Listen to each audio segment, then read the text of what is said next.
राहुल प्रिया को सोफे पर अपनी गोद में बैठाए लगातार चूमे जा रहा था। प्रिया इस समय एक ऑफ शोल्डर रेड गाउन में हद से ज़्यादा खूबसूरत लग रही थी।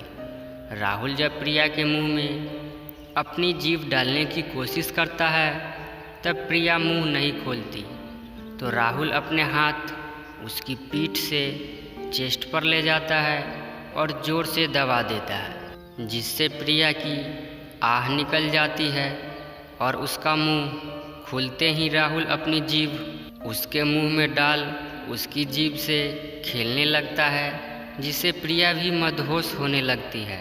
राहुल धीरे धीरे सोफे पर लेटा देता है, जिससे प्रिया का गाउन उसके थाई तक उठ जाता है। राहुल धीरे धीरे उसके थाई को सहलाने लगता है, जिससे प्रिया और भी मदहोश हो जाती है और अपनी मदहोश आवाज़ में, बेबी प्लीज यहाँ नहीं, बेड पर चलो ना। राहुल ये सुन प्रिया को गोद में उठा बेड पर ले जाता है और उसे लिटा देता है। राहुल प्रिया के थाई और टांगों को चूमने लगता है, जिससे प्रिया और तड़पने लगती है। प्रिया मदहोश से नहीं प्लीज और उसे हटाने लगती है, जिसे देख राहुल अपनी टाई से प्रिया के हाथ ऊपर कर बांध देता है और एक हाथ से प्रिया का गाउन फाड़ देता है। अब प्रिया उसके सामने अपने अंडरगारमेंट में थी, जिसे देख वह पागल सा हो जाता है और उसके पूरे शरीर को चूमने लगता है और अपने हाथ से सहलाने लगता है, जिससे प्रिया आहें भर रही थी। राहुल उसके शरीर पर काट भी रहा था, जिससे प्रिया की आह निकल रही थी और राहुल और वाइल्ड होते जा रहा था। धीरे धीरे राहुल चूमते हुए की तरफ बढ़ने लगता, पर उसके हाथ अभी भी प्रिया के चेस्ट को पकड़े हुए थे। प्रिया अपने हाथ से खोलने की कोशिश में लगी रहती है। आखिर वह भी एक ब्लैक बेल्ट फाइटर थी। जैसे ही राहुल उसकी पैंटी के ऊपर से उसे चूमता है, प्रिया झटके से अपनी हाथ खोल राहुल को पलट उसके ऊपर बैठ जाती है, जिसे देख राहुल थोड़ा मुस्कुराकर नॉट बैड जान।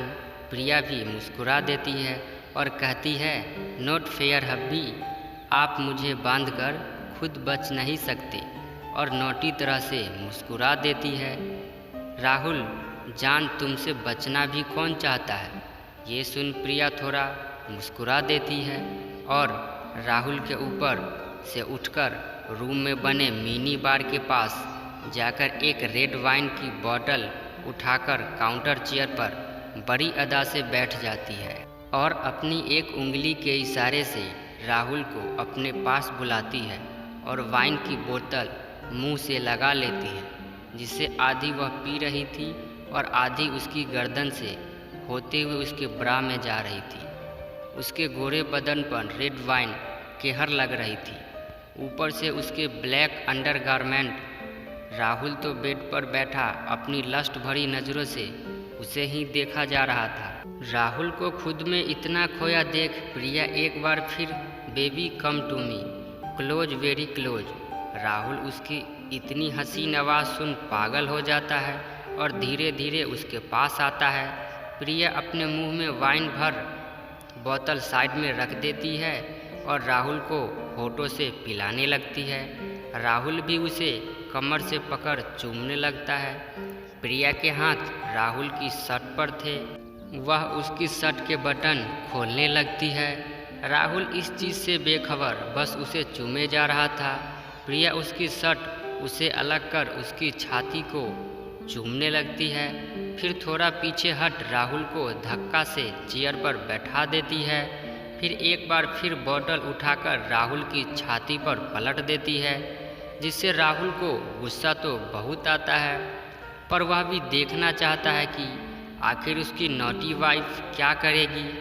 प्रिया अपने होठों से वह वाइन पीने लगती है, जिससे राहुल अपनी मुट्ठी और आंख बंद कर लेता है।